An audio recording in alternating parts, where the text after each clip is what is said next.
How do you do, Storyteller here, and welcome to the very first reading of my second book in the Grey Files series, The Grey Files, The Silent Testimony. I realize you can't really see the cover, but we'll begin reading with Chapter 1. We'll see as far as we can get today, but before we begin, I do have a message for Mikhail from Mother Russia.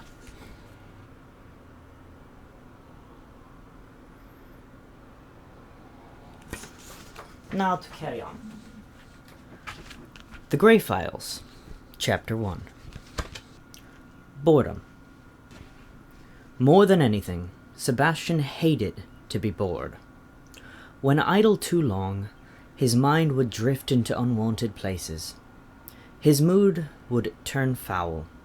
He was irritable and easily agitated by the slightest nuisance. On the worst days, when his mind was charged with energy but had no outlet, he would wear down trails in the carpet of their tiny apartment's living room by pacing back and forth like a caged tiger. Other times, when his demeanor was more melancholy, he would stare out the window of his study down into the streets of the West End of Boston, Massachusetts.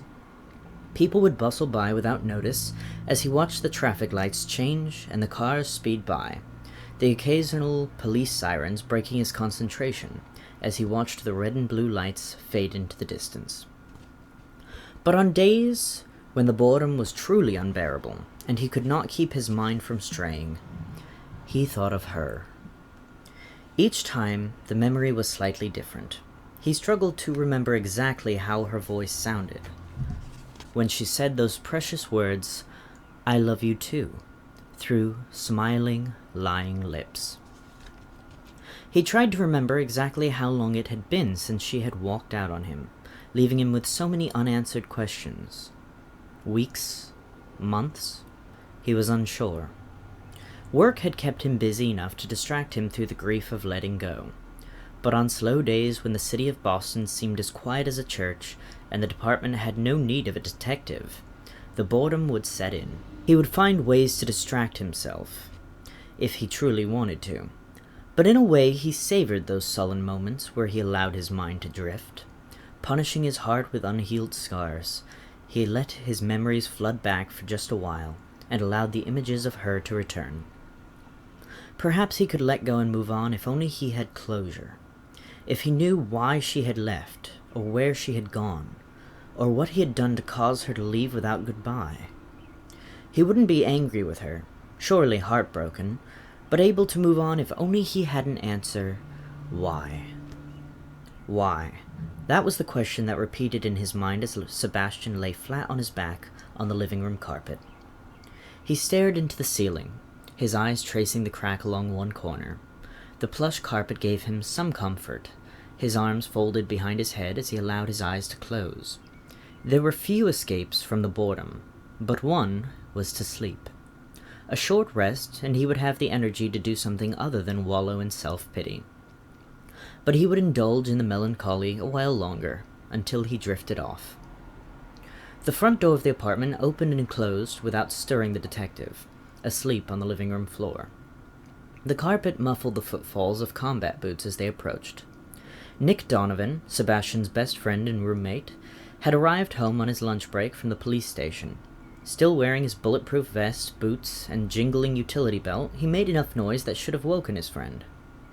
Nick's eyes fell to the still figure sprawled out on the floor before him. His stomach sank for a moment as he scanned for any signs of movement, but couldn't discern any.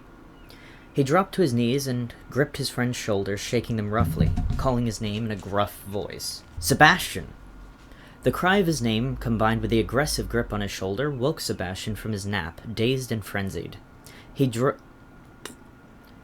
shoved the figure back from him, reaching his hand to his non-existent holster, finding only the seam of sweatpants as his eyes refocused.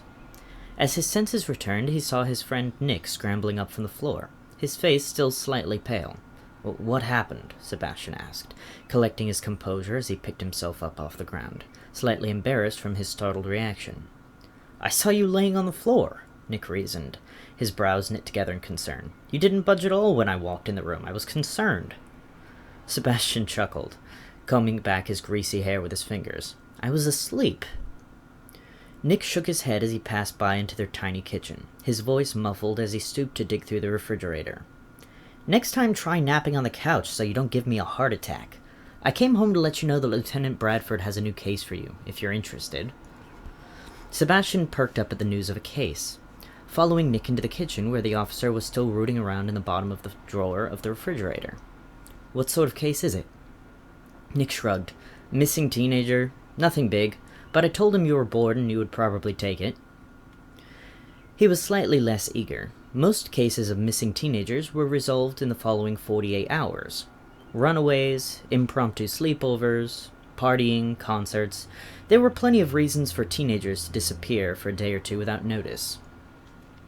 Nick closed the fridge door with his foot, his arms loaded with all the components to make a turkey sandwich, and dropped them on the counter as he continued, "Her boyfriend is at the police department now for questioning. The girl's father is accusing him of kidnapping or something.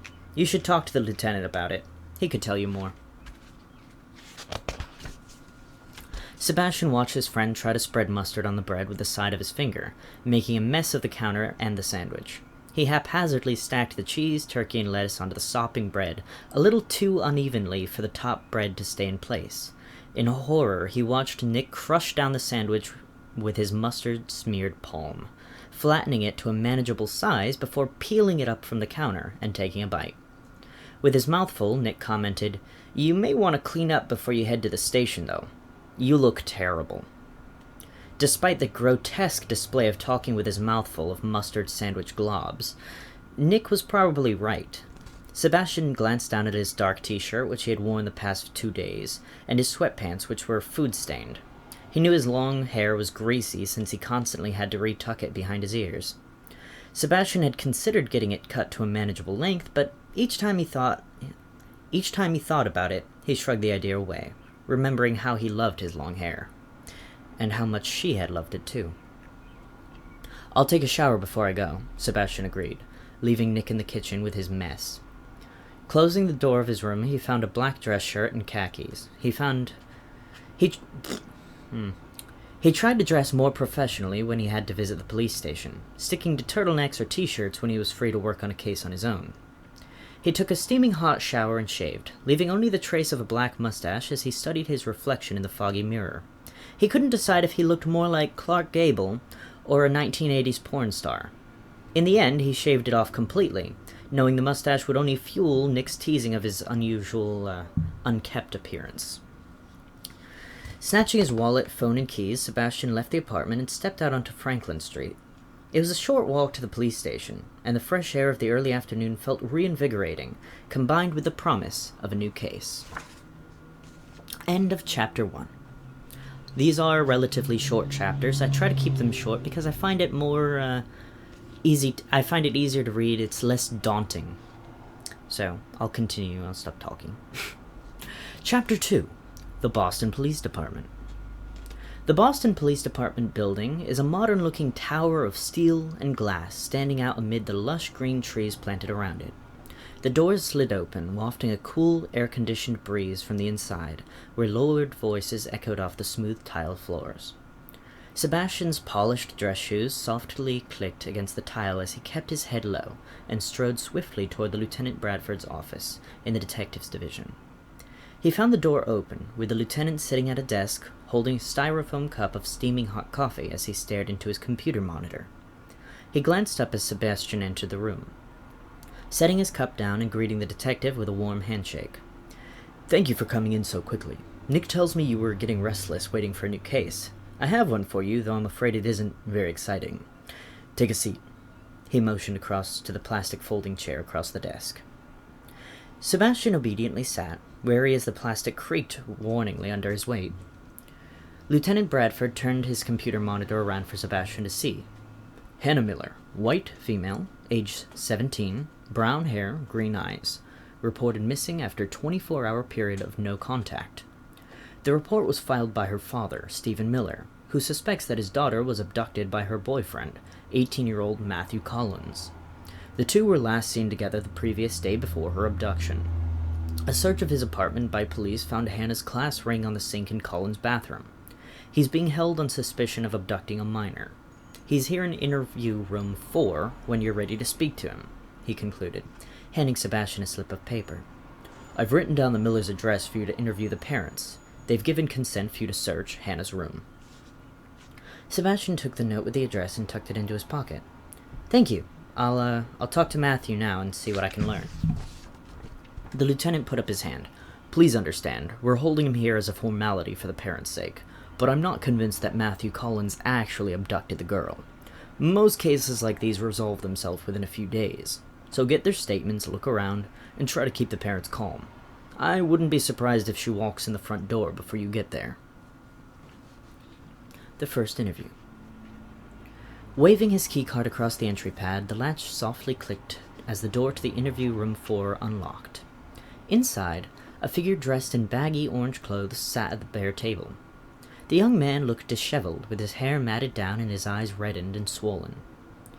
"Good afternoon, my name is Detective Grey. Do you mind if I ask you a few questions?" Sebastian asked, trying to sound friendly. The young man sat up in his chair and nodded, slicking back his hair already grease-plastered with his fingers. "Sure. Your name is Matthew Collins, correct?" He nodded, scooting up in his chair to the table, folding his hands together to look more collected despite his eyes still being reddened, most likely from tears. "I'm investigating the disappearance of Hannah Miller. I've been told that you know her. Can you please explain your relationship and give me any information you have about her disappearance?" Matthew nodded, his eyes falling to the table as he gathered his thoughts. "Hannah's my girlfriend. We've been dating since high school. She's a year younger than me, so I graduated before her. We were planning to go to the same college together, Boston University. She wants to study criminal law. I was going to study political science. She had just gotten her acceptance letter a few days before she disappeared. She was so excited about it. We had even discussed getting an apartment together to cut down on expenses. We had a really good relationship. I don't know why her father is accusing me of kidnapping her," he finished, lifting his eyes to stare into the detectives, who listened intently. "Does she have any friends who might know where she is? Could she have gone away with them without telling anyone?" Sebastian questioned. Matthew shook his head. "She would never go without telling her parents, or me. She doesn't party or anything. She's a very responsible person." "Do you have any idea where she might be?" Sebastian pressed. "No, I don't. And I don't know why I'm being held here. I have no idea where she is," Matthew argued, growing agitated. Sebastian nodded.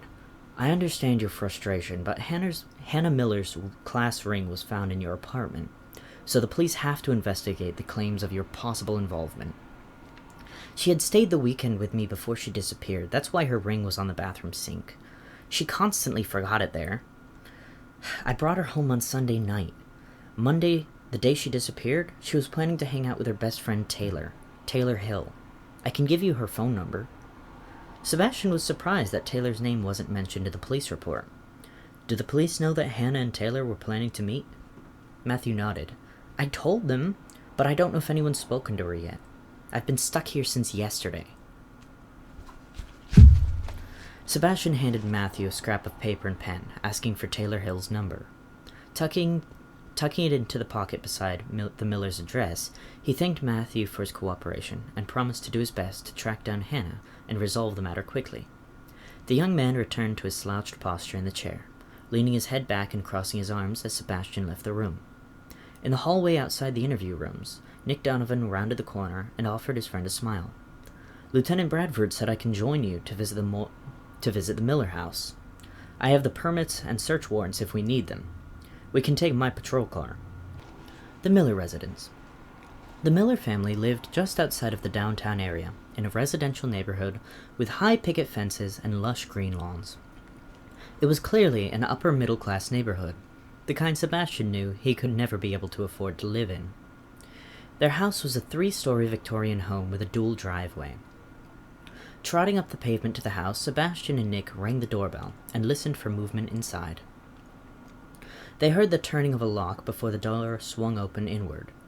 A woman stood in the doorway, her brow creased with a cemented look of concern as she asked, "Can I help you?" "Hello, my name is Detective Grey, and this is Officer Donovan. Is this the Miller residence?" She nodded, opening the door and inviting them into the foyer. As Sebastian passed, he made note of her appearance. Her expression, though concerned, was collected. She was neatly dressed, and her dark hair was fashionably cut short in a pixie style. A figure stood up from a sofa across the room, an older-looking man with slightly graying hair. Sebastian drew closer. He could see the redness in the man's eyes. He too was well-dressed, but far less composed than his wife, who stood beside him. He drew in 2 struggled breaths as he addressed the two. "Good evening, gentlemen." Sebastian extended his arm and shook the man's hand. "We would like to ask you a few questions, if that's all right." The man nodded his head before sitting back down on the sofa, gingerly holding his wife's hand, who comforted him. "When did you first notice that your daughter Hannah was missing?" Mrs. Miller spoke up. "Monday. The morning after she was supposed to come home from spending the weekend with her boyfriend, Matthew. She would sometimes get in late at night, but I expected to find her in her room the next morning. When I went to wake her up, she wasn't there." Sebastian looked thoughtful. "Did she meet with her friend Taylor at all that weekend, as far as you know?" "No," the mother answered. "Not that we know of. She had plans to meet with Taylor Monday afternoon, but she was already missing by then. I don't think she came home at all on Sunday night." "And you suspect that her boyfriend, Matthew, has something to do with her disappearance?" Nick asked, resting his hands on the collar of his bulletproof vest. The mother hesitated. "We have no reason to think that he—" "It has to be him," the father interjected. "If she never came home from spending the weekend with him, he must be responsible. They found her ring in his apartment.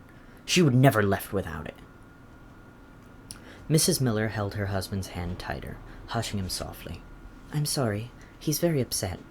It's possible that Matthew is responsible, but we have no evidence. She may have run away, or maybe taken a trip with her friends without telling us. I did that countless times when I was her age." Mr. Miller shook his head, looking into Sebastian's eyes pleadingly. "My daughter is a strong spirit, yes, but she would never leave without telling us. She has so much ahead of her. She just got her acceptance letter into college. It was all she talked about. She wouldn't just leave." Mrs. Miller sighed and shook her head at Sebastian, explaining, "Her suitcase is missing. Some of her clothes are gone too. Far more clothes than she would need for a weekend trip to her boyfriend's house. It looks as though she just packed a suitcase and left without notice." Mr. Miller was silent, burying his face in his hands as he acknowledged with a slight nod that it was true. The suitcase and clothes were gone. "Maybe she took a short trip with friends to celebrate college. Maybe, gonna restart that. Maybe she took a short trip with friends to celebrate college acceptance. Does she have a cell phone we could call?" Nick suggested. Mrs. Miller sighed. "We've tried calling, but the phone goes straight to voicemail. We even asked our service provider to track it, but they couldn't." Do you mind if we take a look in her room?" Sebastian asked, seeing that they didn't have much information to offer. "Sure. It's right up the stairs to the right," Mrs. Miller answered, hugging her husband closely as Nick and Sebastian excused themselves. Sebastian led the way up the stairs and opened the first door on the right. This will be the final chapter before we end this part, and we'll continue next time, but we will finish up this chapter. Up in Hannah's room. Hannah's room wasn't much different than what Sebastian would expect of a teenager's room to look like. Framed photos hung on the wall of Hannah with friends and family. She had a small desk with a laptop. Her bed was haphazardly made, and wrappers were scattered around the floor, by the bed and the desk. The two stepped into the room and began looking for clues, unsure of where to start. Sebastian knelt down and picked up a few wrappers from the floor. The foil was bright blue. It was the wrapper for blue raspberry bubblegum. There were dozens of similar wrappers strewn around the room. Sebastian removed a plastic evidence bag from his pocket and dropped a few of the gum wrappers inside. As he stood, the laptop on the desk caught his eye. He leaned over the small screen and touched the keypad, making the screen glow. Only 2 tabs were open: her online application for Boston University, which had been approved, and an application for financial aid. Leaning in closer, he saw that the application for financial aid had been declined. This meant that if she wanted to attend college, she would need to pay out of pocket. Sebastian noticed that the laptop was nearly dead, only having 4% battery life left. Glancing around, he tried to locate the laptop's charging cable, but it was nowhere to be seen. He looked under the desk, in the drawers, under the bed, but the cable was missing. They were right. Look at this. The closet is practically empty, Nick said, drawing Sebastian's attention. Nick was propping open the closet door, where inside they could see dozens of empty hangers. Only a few articles of clothing remained. It appeared as though most of Hannah's clothes had been packed up and taken with her, wherever she was. I was looking at her application for financial aid on the laptop, Sebastian noted. She was denied. I wonder how she planned on paying for college. Her father plans to pay for it in full, a voice came from the doorway. Mrs. Miller stood in the doorway with her arms folded, glancing between the two men. She wanted to get financial aid to help offset the cost, but he wouldn't have let her. It was always his plan to pay for her education. He told me so before we were even married. Is Hannah your stepdaughter? Nick asked abruptly. Yes, Mrs. Miller answered, calmly meeting their gazes. Stephen raised her on his own for years before I came into the picture, which is why those two are so close. I always felt as though Hannah resented me. She was happy to not have to share her father with anyone. She never wanted me to be a part of her life. I even asked her to be one of my bridesmaids at our wedding, but she turned me down, she said, pointing a finger to one of the framed photos on the wall. The photo was of Hannah and her father, both dressed formally and posing together away from the crowd of people in the background. After I married Stephen, she distanced herself from both of us. That's probably one of the reasons she ran away. She couldn't stand having to share her father with me. I tried to be a friend to her, but she didn't want me, she finished, drifting away from the doorway and making her way back downstairs. Sebastian inspected the photograph of Hannah and her father more closely. In the background, he could see Mrs. Miller in a flowing white gown. But he noticed an interesting detail. Mrs. Miller's hair was long in the photograph. Her dark hair draped down her back, a strong contrast to the short pixie cut she had now. Glancing up at the framed photographs, he saw more pictures of Hannah's stepmother, all with flowing, long, dark hair.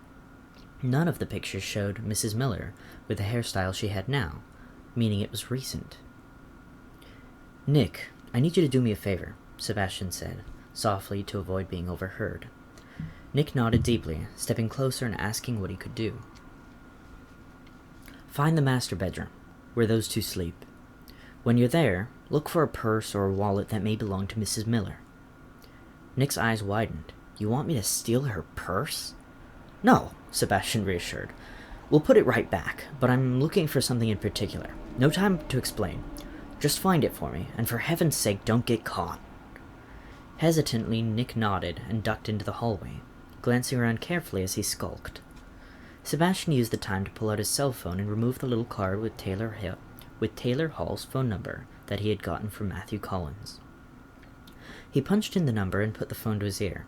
On the second ring, a shrill voice answered, "Hello?" "Hello, Miss Hall. My name is Detective Grey. I'm looking into the disappearance of your friend Hannah Miller." Her voice changed. She seemed eager to answer his questions. "How can I help?" "Do you know what would cause Hannah to pack her bags and leave home in the middle of the night?" "Hannah would never do that," Taylor said sternly. "I've tried to get her to sneak out with me, and she always refused. She and her dad are really close. She would never go anywhere without talking to him first. Not even with her boyfriend. If she disappeared without telling him, something is definitely wrong." "Tell me about Hannah's relationship with her stepmother," Sebastian asked, holding the phone closer and barely speaking above a whisper. Taylor paused. "They weren't close. There was always animosity between them. I think Mrs. Miller envied the close relationship that Hannah had with her dad, especially when her dad announced that he was going to pay for college. I think that really made her stepmother upset." "You think Mrs. Miller resented Hannah's father because he was going to pay for her college tuition?" Sebastian whispered. "Of course. It would cost thousands of dollars that she never agreed to. He apparently didn't consult her first."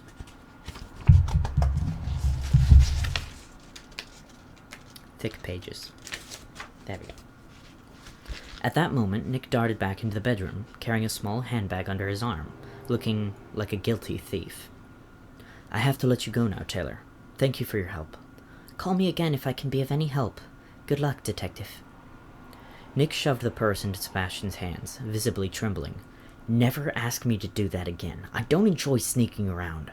We got a warrant to search Hannah's bedroom, not theirs. Why did you want her purse, anyway? Sebastian popped open the little clasp and unfolded the purse. Inside was a dirty comb, a business card holder, a coin pouch, and lipstick. Picking up the business card holder, he began to sort out the cards while Nick lingered in the doorway, keeping a lookout and panicking as he asked, "What are you looking for?" "This," Sebastian quietly exclaimed, holding up a business card. He pocketed the card and another small item from the purse, closing the latch and pushing the purse back into Nick's hands. "Put this back exactly where you found it." "What was the point of that? Wait, what did you find?" he urged, peering into the hallway to ensure they were alone. Sebastian hurried his friend out, whispering, "An address, and possibly our best chance of proving that Hannah Miller didn't run away, but was murdered, right here in this bedroom. Now hurry." End of that chapter. We're going to pause there for now, and we're going to continue reading in the next video. But thank you for joining me so far. I hope you're enjoying it, and I hope you'll continue in the next episode of The Grey Files, The Silent Testimony. Thank you guys so much for watching, and I'll see you in the next video. Bye-bye!